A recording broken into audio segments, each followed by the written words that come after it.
Concerns mounting in Pakistan. The $7 billion economic bailout from the International Monetary Fund is faltering. The deal was reached in July, but Pakistan's accusing the IMF of stalling. Pakistani and IMF officials are meeting on Wednesday to discuss the deal further. The country's economy faced a slump after years of political instability. It's shown some signs of improvement that the government's anxious to maintain. Let's go to Islamabad and speak to Kamal Hyder. So, Kamal, I wonder if you can explain to us why there are these fears that this bailout may be faltering. Well, before I can come to that, let me tell you, I'm at Para market. This is the oldest market in Islamabad where people come for their daily shopping. You can see a person who is selling a drink made out of yogurt. On the other side, you see a restaurant which is preparing tikkas. But the people who come to these markets are worried given the fact that Pakistan has had to wait for this IMF bailout. The country has been to the IMF for 23 times in the past 75 years.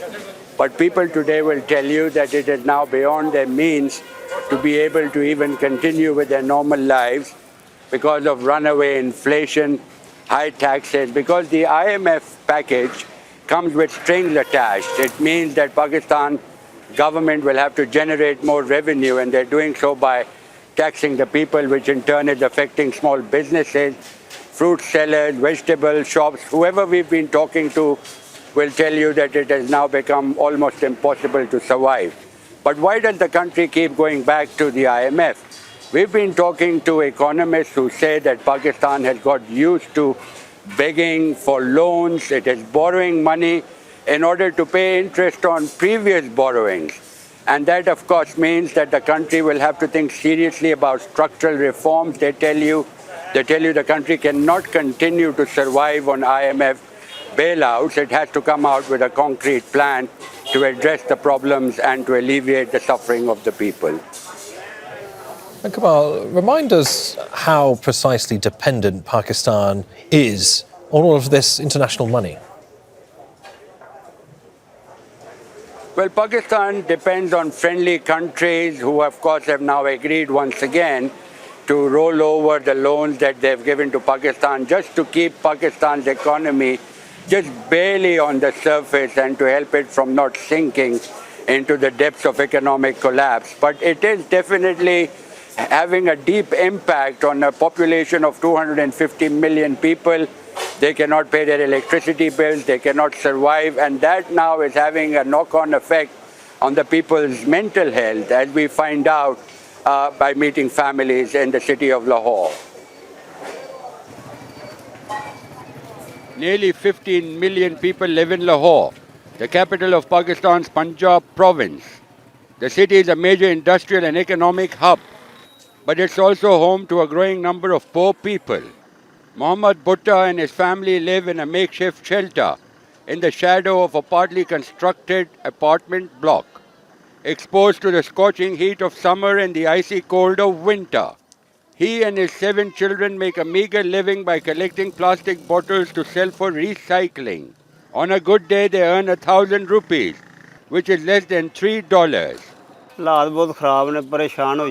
We're going crazy without any way to earn a living. It's hard to survive in these tough conditions. Just look at my family. How can I feed them, let alone buy medicine or provide an education for my children? For us, these are just dreams. Although the markets are full of people, many can't afford even the most basic items. The World Bank estimates 40% of the population is living below the poverty line, which means they survive on $2.15 a day. Rising poverty and economic hardships are pushing families into worsening hardships, and that is leading to widespread anxiety and depression. Around 80 million people in Pakistan are now suffering from mental illnesses. One clinical psychologist says young people in particular are affected. लोग डिग्रियां हाथ में लेके Even with degrees in hand, the youth face a lack of job opportunities, leading to stress. Extreme poverty, inflation, and unemployment contribute to this mental health crisis. The government must take this issue seriously and address the basic needs of its people: job opportunities, healthcare, and education, which are fundamental rights. It's not just the poor. Even professional skilled workers are struggling. Gaur Ahmed recently retired from his job at a textile factory and makes ends meet by working part-time as a consultant. Still, he's worried. You can't even imagine how deeply the financial crisis has impacted us. While we often blame inflation, many other factors are affecting our budgets and family structures. If these issues aren't addressed, the consequences could be disastrous. Experts say raising awareness about mental health issues is crucial, as well as increasing access to healthcare services and community support networks.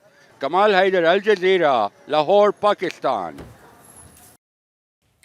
Make sure to subscribe to our channel to get the latest news from Al Jazeera.